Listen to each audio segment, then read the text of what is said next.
आज इस पत्रकार वार्ता में भोपाल के सभी पत्रकार मित्रों का बहुत हृदय से स्वागत है। आप सबका अभिनंदन। ये पत्रकार वार्ता मुख्य तौर पर केंद्र सरकार द्वारा लोकसभा के अंदर जो बजट प्रस्तुत हुआ है उन बिंदुओं पर ये पत्रकार वार्ता हमारी आज है। केंद्रीय बजट 2021-22 ये इस देश के लिए बड़ा महत्वपूर्ण बजट है, क्योंकि जिस प्रकार से दुनिया कोरोना के महामारी के संकट से गुजरी है, भारत भी उससे अछूता नहीं है। और इस दौरान कई प्रकार के संकट देश के अंदर जो आए हैं, उन सारी बातों को देखते हुए माननीय प्रधानमंत्री जी ने और देश के हमारे वित्त मंत्री दोनों को मैं बहुत हृदय से उनका अभिनंदन करता हूं कि बजट उन्होंने जो प्रस्तुत किया है, ये बजट देश के अंदर आत्मनिर्भर भारत के रोड मैप को प्रस्तुत करता है। कोरोना के संकट में माननीय प्रधानमंत्री जी ने ये कहा था कि भारत को आत्मनिर्भर बनाने के लिए ये जो चुनौती हमारे सामने है, उसको अवसर में कैसे बदला जाए। तो केवल शब्दों में नहीं कहा, उसको अवसर में बदलने के लिए उसका रोड मैप जो बनाया था, उस रोड मैप को प्रत्यक्ष तौर पर देश के अंदर इंप्लीमेंट करने का काम इस बजट के माध्यम से माननीय प्रधानमंत्री जी ने देश के अंदर किया है। हम सब सांसदों को लोकसभा के अंदर पहली बार ऐसा हुआ कि ये पेपरलेस बजट है। सारी चीजें लोगों को जो उपलब्ध कराई, वो ऑनलाइन सारी चीजें लोगों को मिली हैं।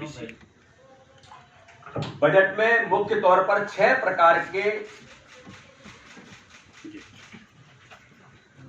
एरियाज में इस बजट को प्रस्तुत जो किया है, उसमें सबसे बड़ा महत्वपूर्ण हिस्सा हेल्थ को लेकर के माननीय प्रधानमंत्री जी और माननीय वित्त मंत्री जी का जो एक विजनरी सोच है कि जिस प्रकार से देश के अंदर माननीय प्रधानमंत्री जी ने कहा था कि गरीबों के जीवन स्तर को ऊंचा उठाना। मीडिया के मित्र इस बात को जानते हैं कि भारतीय जनता पार्टी की सरकार ने केवल गरीबी हटाने का नारा नहीं दिया, गरीबों के जीवन स्तर को ऊंचा उठा करके उनको जीवन को बदलना।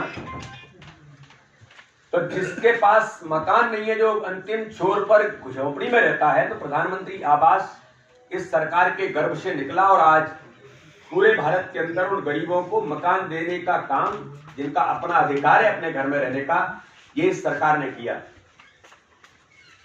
उज्ज्वला योजना के माध्यम से लोगों के जीवन स्तर को ऊंचा उठाने के लिए माताओं बहनों के लिए जिस प्रकार से उज्ज्वला गैस जो सिफारिशों के आधार पर मिलती थी, दृश्य बदल दिया भारत का माननीय प्रधानमंत्री जी ने।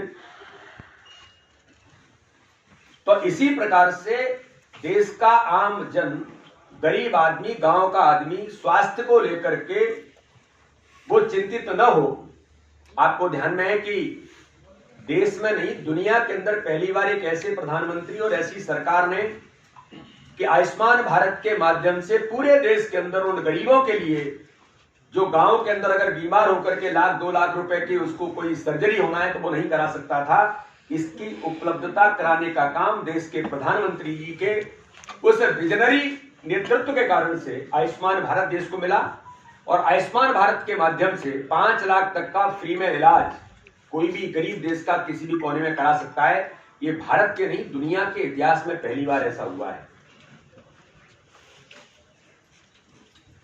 इस बजट के अंदर भी जो मैं कहना चाहता हूं, इसका उल्लेख मैंने इसलिए किया है पृष्ठभूमि का, कि अब माननीय प्रधानमंत्री का टारगेट है कि देश के अंदर स्वास्थ्य की दृष्टि से कोई व्यक्ति अपने आप को असहाय महसूस न करे।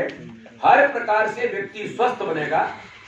जो स्वामी विवेकानंद कहते थे ना कि खेलने से आदमी स्वस्थ बनता है, और स्वस्थ बनता है तो उसका स्वस्थ दिमाग उसके मन के अंदर होता है, और जिसका स्वस्थ दिमाग होता है वो देश के लिए भी स्वस्थ तौर पर पॉजिटिवली काम करने का प्रयास करते हैं। भारत के इतिहास में पहली बार कितना 135% बजट के अंदर वृद्धि होना, ये एक बड़ा माइलस्टोन है। कोरोना का जो वैक्सीनेशन है उसके लिए बजट दिया है, लेकिन हेल्थ सर्विसेज के लिए भारत के इतिहास में पहली बार कि कोने कोने का गांव का व्यक्ति कैसे स्वस्थ बनेगा। पहले स्वच्छता के अभियान में सारी चीजों को माननीय प्रधानमंत्री ने इस दिशा में कदम उठाए। अब हेल्थ पर 135% देना, यानी 94 करोड़ रुपए, 94,000 करोड़ रुपए का बजट था, आज 2,23,000 जो हेल्थ का बजट है, 2,23,000 समथिंग, कुछ 2,23,000 करोड़ रुपए हेल्थ को दिया है। ये हम सब लोगों के लिए एक ऐतिहासिक कदम इस बजट के अंदर माननीय प्रधानमंत्री जी ने उठाया है। इसके लिए मैं माननीय प्रधानमंत्री जी का और वित्त मंत्री जी का बहुत हृदय से धन्यवाद करता हूं। मध्य प्रदेश की 7.5 करोड़ जनता की ओर से भी धन्यवाद करता हूं कि मध्य प्रदेश की उसका एक हिस्सा है। इस बजट के अंदर एक बात और बहुत महत्वपूर्ण तौर पर कि अधोसंरचना का विकास। जब देश के प्रधानमंत्री स्वर्गीय अटल बिहारी वाजपेयी जी थे, तब उन्होंने इस देश के अंदर कहा था कि भारत का कोई गांव ऐसा नहीं बचेगा जो रोडों से नहीं जुड़े। और आज हमें गर्व है कि भारत का एक एक गांव आज प्रधानमंत्री ग्राम सड़क योजना जो भारतीय जनता पार्टी की सरकार में श्रद्धेय अटल बिहारी वाजपेयी जी ने शुरू की थी, तो गांव-गांव से सड़कों से जुड़ने का काम माननीय प्रधानमंत्री जी ने किया था, अटल बिहारी वाजपेयी जी ने किया था। तो मोदी जी ने तय कर दिया कि जल जीवन मिशन के माध्यम से जल शक्ति मंत्रालय अलग बनाकर, पानी भी लोगों की एक आवश्यकता है। मैं तो बुंदेलखंड का सांसद हूं, हर क्षेत्र में पानी को लेकर के लोग मांग करते हैं, पानी पानी चाहिए, जीवन के लिए पानी महत्वपूर्ण है। तो जैसे अटल जी ने गांव-गांव से सड़कों से जुड़ा, तो माननीय प्रधानमंत्री नरेंद्र मोदी जी का एक विजनरी जो चेहरा है, विजनरी उनकी जो सोच है कि हर घर को जल और हर घर को नल, ये उन्होंने पिछली बार इसका आह्वान किया था। इस बजट के अंदर नल घर घर तक पहुंचेगा, पानी घर घर तक पहुंचेगा, उसके बारे में परिपूर्ण व्यवस्था करके इन योजनाओं को जमीन पर उतारने का काम कैसे करेंगे। बजट के माध्यम से उनका वो विजनरी जो सोच है वो माननीय प्रधानमंत्री का दिखता है कि गांव-गांव को, घर घर को जल पहुंचाना और नल से जोड़ना, ये एक ऐतिहासिक कदम हमारी सरकार ने, माननीय प्रधानमंत्री जी ने, माननीय वित्त मंत्री जी ने उठाया है।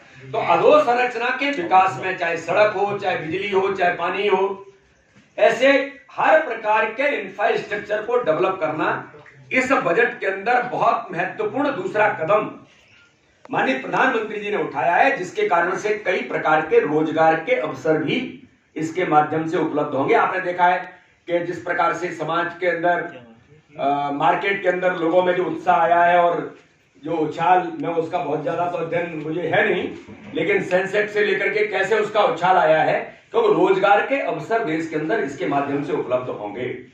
इंफ्रास्ट्रक्चर होगा तो चीजें बढ़ेंगी। मध्य प्रदेश को कृषि कर्मण अवार्ड इसलिए मिला 5 बार, सड़क मिली, बिजली हमने दी और पानी की उपलब्धता मध्य प्रदेश की सरकार ने भी उस समय 7 लाख हेक्टेयर सिंचाई 2008 से पहले हुआ, 2003 से पहले हुआ करती थी, लेकिन उसके बाद मध्य प्रदेश के अंदर 40-42 लाख हेक्टेयर से ऊपर सिंचाई की सुविधा देने के कारण से किसान उस दिशा में आगे बढ़ा। जो आय दोगुनी करने का माननीय प्रधानमंत्री जी का जो संकल्प है, वो इंफ्रास्ट्रक्चर किसान को जब मिलता है तो उसके आधार पर किसान इस दिशा में आगे बढ़ता है, और हमने सब देखा भी है। तो इस प्रकार से इंफ्रास्ट्रक्चर इस बजट का बहुत बड़ा दूसरा हमारा जो हिस्सा है। आकांक्षी भारत के लिए समावेशी विकास, ये माननीय प्रधानमंत्री जी ने इस दिशा में एक बड़े कदम उठाए हैं। मानव पूंजी में नवजीवन का संचार करना, किस प्रकार से हम इस दिशा में आगे बढ़ेंगे, ये माननीय प्रधानमंत्री ने इसमें सुनिश्चित किया है। रिसर्च पर शोध के मामले में देश के अंदर, क्योंकि विजनरी जब नेतृत्व होता है, कमिटमेंट वाला नेतृत्व जब होता है, जब ऐसा नेतृत्व होता है जिसके मन की आकांक्षा होती है कि दुनिया को हम लीड करें, तो माननीय प्रधानमंत्री की सोच के कारण आज हमें गर्व है कि कोरोना के महामारी के संकट में रिसर्च में भारत सबसे आगे निकल करके कोरोना वैक्सीन में, चाहे वो अमेरिका हो, चाहे चाइना हो, चाहे और भी दुनिया के देश हैं जो अपने आप को शक्तियां कहते हैं, लेकिन भारत इन सब में महाशक्ति बनकर के उभरा। और आज हमें गर्व है कि 21 देशों को केंद्र की सरकार ने कोरोना की वैक्सीन को सप्लाई करने का काम किया है। दुनिया का ताकतवर देश इजराइल ताकतवर देश है, उसके प्रधानमंत्री ने भारत के प्रधानमंत्री की और भारत की सरकार की प्रशंसा की है। इसलिए की है कि उन्होंने हमें वैक्सीन दिया, इसके लिए मैं भारत का आभारी हूं। ये सामान्य घटना नहीं है। तो इस दिशा में एक लीड करने का काम माननीय प्रधानमंत्री जी ने पूरे दुनिया के अंदर जो किया है, ये हम सब लोगों के लिए एक ऐतिहासिक कदम है। तो इस पर माननीय प्रधानमंत्री जी ने रिसर्च पर बड़ा फोकस किया है कि हमारे वैज्ञानिक, ऐसे लोग जो देश के लिए काम करना चाहते हैं, ऐसे लोग जो देश के बारे में सोचते हैं, उनको कैसे अपॉर्चुनिटीज मिलेंगी, अवसर मिलेंगे। तो रिसर्च पर इस बजट में बड़ा फोकस माननीय प्रधानमंत्री और वित्त मंत्री जी ने किया है। और जिसके बारे में हम लोग कहते हैं कि माननीय प्रधानमंत्री ने कहा कि न्यूनतम सरकार और अधिकतम शासन, इस दिशा में हम आगे बढ़े। इसलिए मैं कह सकता हूं कि ये जो बजट है, ये गुड इकोनॉमिक्स और गुड पॉलिटिक्स को चरितार्थ करने वाला बजट है। इसके माध्यम से हम गुड गवर्नेंस देने का काम, जो माननीय प्रधानमंत्री जी का संकल्प है, जिसका सपना अटल बिहारी वाजपेयी जी ने इस देश के अंदर देखा था, तो गुड गवर्नेंस और इसके अंदर गुड इकोनॉमिक्स जो शब्द मैंने उपयोग किया है, और इसी प्रकार से एक अच्छी राजनीति करना, देश के अंदर सार्थक और पॉजिटिव पॉलिटिक्स करना, ये इस बजट के अंदर भी चरितार्थ होता है। इसलिए ये बजट एक प्रोग्रेसिव और प्रोएक्टिव बजट है, जिसके माध्यम से हम देश के अंदर आगे बढ़ने का प्रयास हम लोग कर रहे हैं। बजट के अंदर अभी 1 करोड़ और हम देश के अंदर उज्ज्वला योजना के माध्यम से ये देंगे। ये पूरे देश के अंदर माननीय प्रधानमंत्री जी ने इस मामले में किया। और आपको ध्यान में है कि कृषि की अधोसंरचना के विकास के लिए 1 लाख करोड़ का बजट का प्रावधान माननीय प्रधानमंत्री जी ने पहले ही किया था, जो आज हम सब लोगों के सामने है। इसमें कुछ बात मैं आपको जो कहना चाहता हूं कि नए 100 सैनिक स्कूल, ये बड़ा महत्वपूर्ण और क्रांतिकारी कदम है देश की सुरक्षा के लिए, देश की रक्षा के लिए। ऐसे लोग जो प्रशिक्षित होकर के आज के इस तकनीकी के युग में इस प्रकार से, जहां पर अच्छे सैनिक अधिकारी तैयार होते हैं, तो देश के अंदर 100 सैनिक स्कूल खोलना ये सामान्य घटना नहीं है। ये प्रधानमंत्री जी के उस सोच का परिणाम है कि वो सोचते हैं कि देश के लिए इस प्रकार के अधिकारी जो देश की रक्षा के लिए कैसे तैयार होंगे।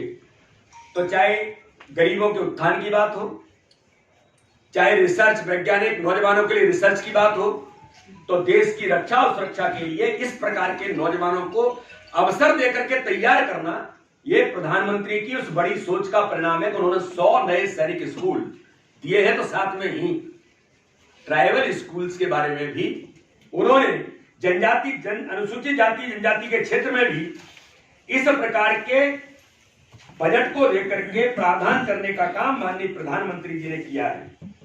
जिसके अंदर अगर मैं ये कहूं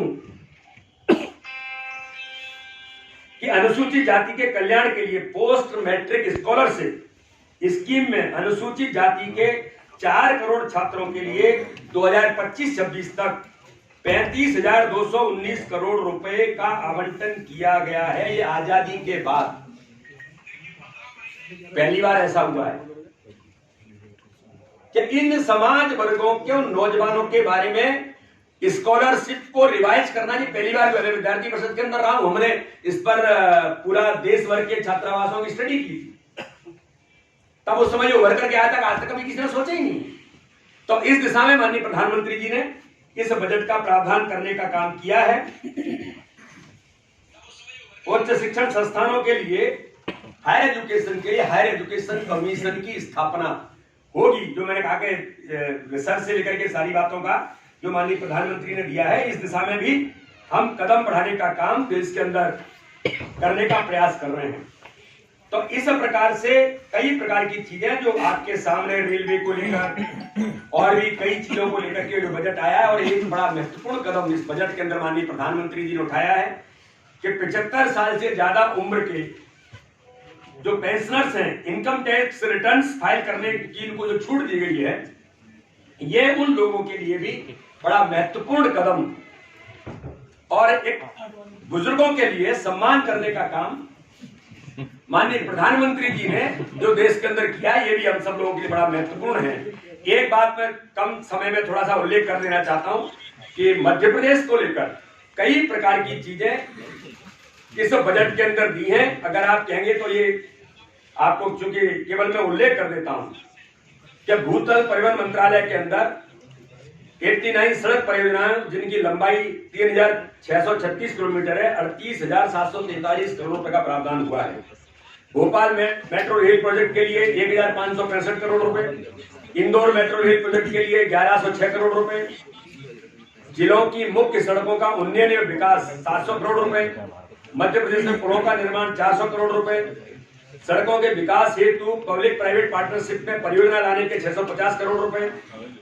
ऐसे अलग अलग प्रकार से रेल मंत्रालय के लिए भी जो 3 प्रकार की चीज है, जो 8 नई रेल लाइन परियोजनाएं हैं, 5 रेल परियोजनाओं का गेज परिवर्तन है और 27 रेल लाइनों का दोहरीकरण है। इसके लिए भी मध्य प्रदेश के अंदर 34,770 करोड़, 14,650 करोड़ और 36,916 करोड़ रुपए का प्रावधान इस बजट के अंदर किया है।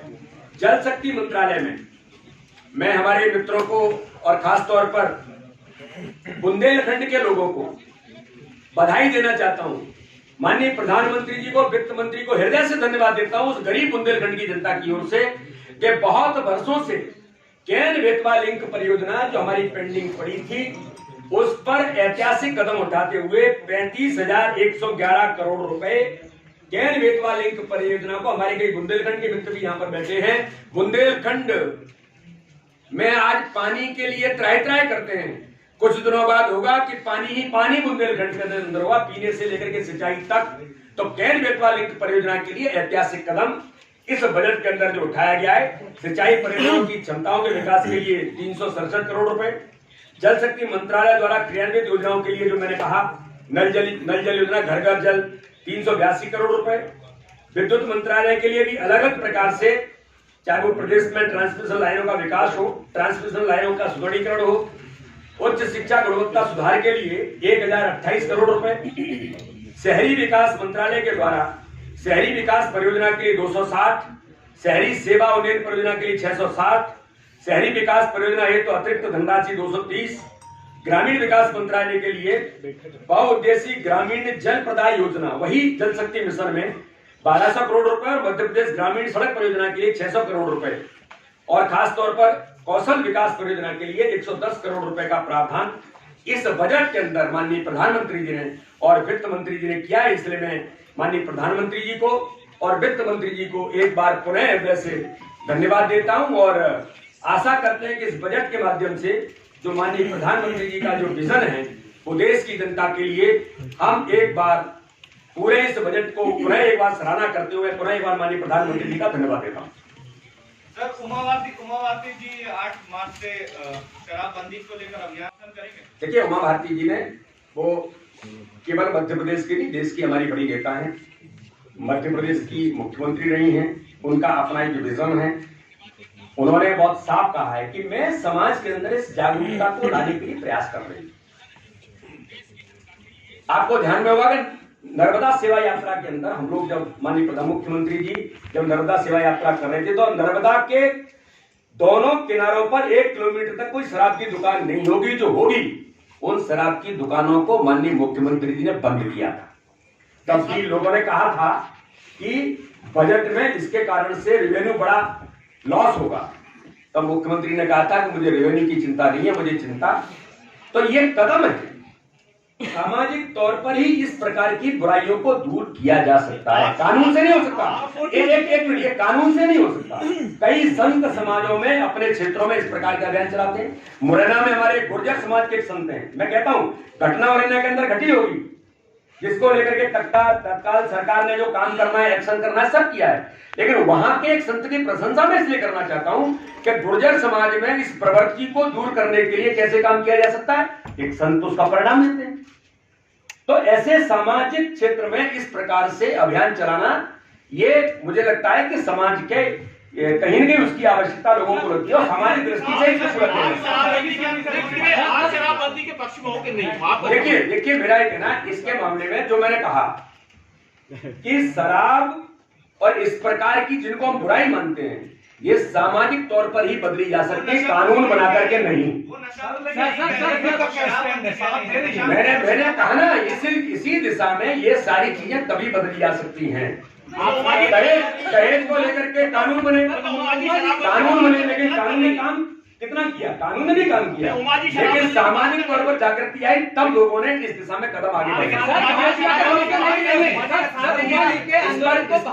इस पर मैंने कह दिया, ठीक है। अब आपको बजट पर कोई और बात करनी सर, मेरा सवाल यह है कि स्वास्थ्य को लेकर 137% की बढ़ोतरी की गई, लेकिन इसमें पेयजल के लिए और सैनिटेशन के लिए आधा बजट इसमें रखा गया, जबकि ये जो दो गांव का बजट है, इसको स्वास्थ्य में शामिल नहीं किया जाता है। इस बार इसको स्वास्थ्य में शामिल देखिए सैनिटेशन को लेकर के देश के अंदर माननीय प्रधानमंत्री ने बड़े पैमाने पर काम किया और उसको और आगे बढ़ाना है। इसी प्रकार से स्वास्थ्य सबसे महत्वपूर्ण पहलू है जिस पर माननीय प्रधानमंत्री ने ये कदम उठाया। हो गया, गलतियां हो गया, आप सब देख रहे होंगे कि जो माफिया है, रेत माफिया के देवास में उसको वन रक्षक को गोली मार दी, तो आपको लगता है कि सरकार नहीं, इसके बारे में सरकार ने गंभीरता से कदम उठाए हैं और जो रेत माफिया की घटना ग्वालियर के अंदर जो हुई है, उसके अंदर 8 लोगों को तत्काल पुलिस ने गिरफ्तार किया है। कानून अपना काम करेगा, चाहे कोई भी। और इस प्रकार की चीजें मध्य प्रदेश के अंदर हमारी सरकार, माननीय मुख्यमंत्री इसको लेकर के बहुत गंभीरता के साथ, ऐसे लोग कोई नहीं बचेंगे जो इस प्रकार की घटनाएं दुर्घटनाएं करेंगे। और मेरा ऐसा मानना है कि इस दिशा में काफी सरकार ने कदम उठाए। और चीजें देखिए, घटनाएं तो ऐसे लोग जो करते हैं, अपराध की प्रवृत्ति करने वाला अपराधी होता है, लेकिन ऐसा कोई अपराधी बचेगा नहीं। कानून बनाने के बाद भी लोग अपराध करते हैं लेकिन बचते नहीं है। तो ये सरकार इस प्रकार से किसी भी कीमत पर ऐसे लोगों को नहीं छोड़ेगी। गिरफ्तार भी किया है और देवास की घटना, उस पर भी सरकार गंभीरता से काम करे, कोई बचेगा नहीं। रघुनंदन शर्मा जी ने नरेंद्र सिंह जी के लिए लिखा है कि सत्ता के मत में आपका दिमाग खराब हो गया है, आप उन पे कार्रवाई करोगे, कुछ करोगे, जवाब दोगे, कुछ नहीं करोगे। देखिए, मेरा ऐसा मानना है कि उन्होंने क्या लिखा है, मैं थोड़ा उसको एक बार अध्ययन भी करता हूँ। और रघुनंदन जी हमारे बड़े वरिष्ठ और सीनियर कार्यकर्ता हैं, उनके मन में क्या आया है, क्यों आया है, एक बार जरा बात करने से इसके बारे में हम तय करेंगे कि आखिर रघुनंदन जी ने क्या कहा है और उन्होंने क्यों ऐसा बोला है। जरा मैं एक बार उसका अध्ययन करने के बाद बताऊं। मेरा छोटा सा सवाल है सर, आपके साथ एक साल पूरा करने जा रहे हैं 15 तारीख को, क्या उम्मीद करें कि वीडी भाई की टीम, जिसमें कार्य समिति, प्रवक्ताओं, ये चेहरे सामने आ जाएंगे? आ जाएंगे। ये नगरीय निकाय चुनाव प्रचार सामग्री में सिंधिया के चेहरे का उपयोग करेंगे कि नहीं? उनके कार्यकर्ताओं की बड़ी मांग है, उनके समझ होगा। और वो दिग्विजय सिंह जी का आशीर्वाद भी मांग रहे हैं। एक बात तो पहले बहुत क्लियर कर रहे हैं, मैंने एक बार नहीं कई बार कहा है, भारतीय जनता पार्टी में इंडिविजुअल व्यक्ति की, किसी की भी, मेरी या कोई भी हो, हम संगठन के आधार पर काम करते हैं। हम कैडर बेस्ड ऑर्गेनाइजेशन, यहाँ कार्यकर्ता आधारित के संगठन है, इसलिए व्यक्तियों की उपयोगिता, लीडरशिप की ये है ही, इसकी उपयोगिता नहीं होती, ऐसा नहीं है। सिंधिया जी भारतीय जनता पार्टी के वरिष्ठ नेता हैं, राज्यसभा के सम्मानीय सदस्य हैं, तो सबका उपयोग है। जैसे पूरी भारतीय जनता पार्टी सामूहिकता के आधार पर काम करती है।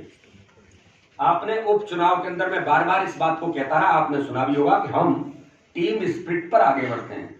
उस टीम के सिंधिया जी अहम हिस्सा हैं।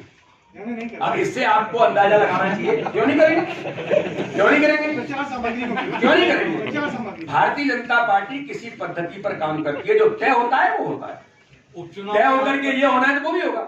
इसलिए ऐसा नहीं है, इसलिए ऐसा नहीं है कि केवल कोई इसलिए, और भारतीय जनता पार्टी में अब कोई, या ऐसा नहीं है कि कोई किसी के गुट है, किसी के दल है, किसी के, ऐसा नहीं होता है। भारतीय जनता पार्टी है, सामूहिकता के आधार पर काम करती है। देखिए पेट्रोल फोन पे कब तक हो जाएगा मध्य प्रदेश में? अभी सेकंड नंबर पे चल रहा है पूरे देश में, बिक्री नहीं है, एक नंबर पे है, कम कर दो, महंगाई नहीं बढ़ेगा। मध्य प्रदेश चल रहा है। ये आपने कहा होगा कि सेस के बारे में भी ये विषय जब आया था, आपने पूछा नहीं किसी ने, लेकिन उसने बहुत स्पष्ट किया कि किसी प्रकार से इसका रेट पर कोई प्रभाव नहीं पड़ेगा।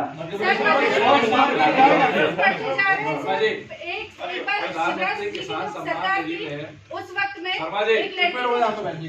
सर मध्य प्रदेश में इतने जो रेप केसेस बढ़ते जा रहे हैं, एक बार जब शिवराज जी की जब सरकार थी तो यहाँ पे आपको याद होगा कि आरपीएफ कॉलोनी में एक लड़की का रेप हुआ था, उस वक्त ऑन द स्पॉट उसके ऊपर डिसीजन लिया गया था और उसे फांसी दी गई थी।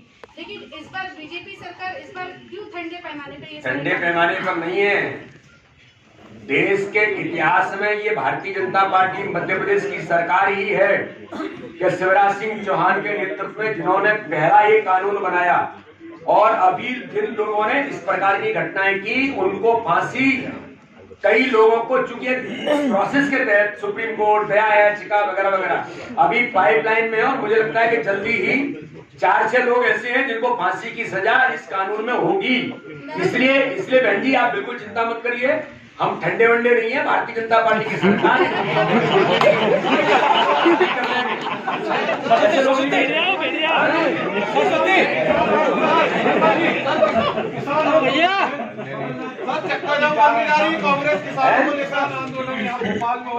ये केवल और केवल देश के अंदर किसानों को झूठ भ्रम छल कपट कांग्रेस का चरित्र है। कल माननीय कृषि मंत्री जी ने बहुत स्पष्ट कहा, आज वो आपसे बात करने वाले थे लेकिन वो किन्हीं कारणों से वो यहाँ नहीं आ पाई, इसलिए मुझे यहाँ आपके बीच आना पड़ा।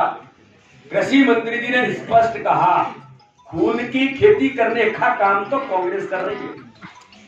राहुल गांधी ने कहा था ऐसे विचार कांग्रेस के हो सकते हैं, देश को अस्थिर करने के लिए, अराजकता फैलाने के लिए क्या क्या किया जा सकता है। योगेंद्र यादव जी का क्या संबंध है किसान आंदोलन से? वो जेएनयू के आंदोलन में भी होंगे, वो शाहीन बाग में भी होंगे, अब वो किसान बन गए।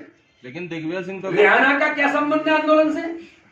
क्या संबंध है? वो कौन से हैं? वो खलीफा, क्या संबंध है इनका किसान आंदोलन से? देश को अस्थिर करने वाले लोग हैं जो इस प्रकार से समाज में मोदी जी के बढ़ते कद को देखकर, मोदी जी के प्रति दुनिया का नेतृत्व जो एक्सेप्टेंस दे रहा है कि भारत आज आगे बढ़ रहा है, इसका परिणाम है कि ऐसे लोगों की जमीन खिसकी है और तथा कथित इस प्रकार के जो विपक्ष में जिनको हम कहते हैं, आप मुझे बताइए संसद में क्यों बहस नहीं होनी चाहिए? सरकार के लिए बहस करिए। आप कभी ये नहीं कहना चाहते कि देश के अंदर कृषि कानून में ये परिवर्तन चाहिए। आज कहा कृषि मंत्री जी ने, आप बताइए क्या परिवर्तन चाहिए, आपको पता नहीं है। और एपीएमसी मंडी के बारे में कहा तो कृषि मंत्री ने साफ कहा ये एक्ट तो भैया प्रदेश के बाहर है। एपीएमसी में कानून राज्य का लागू होता है, हम तो मंडी के बाहर जो टैक्स बंद कर रहे हैं, टैक्स खत्म कर रहे हैं, तो टैक्स खत्म करने का तो आप विरोध कर रहे हो और जो लोग धरने पर बैठे हैं या आंदोलन कर रहे हैं वो अपने राज्य में क्या हो रहा है उसके बारे में बात नहीं करना चाहते। ये दुर्भाग्यजनक है, लेकिन देश मोदी जी के साथ खड़ा है, सत्य को जानता है और मोदी जी इसलिए कॉन्फिडेंट होकर के काम करते हैं, वो सत्यता पर देश के अंदर काम कर रहे हैं, देश के लिए काम कर रहे हैं।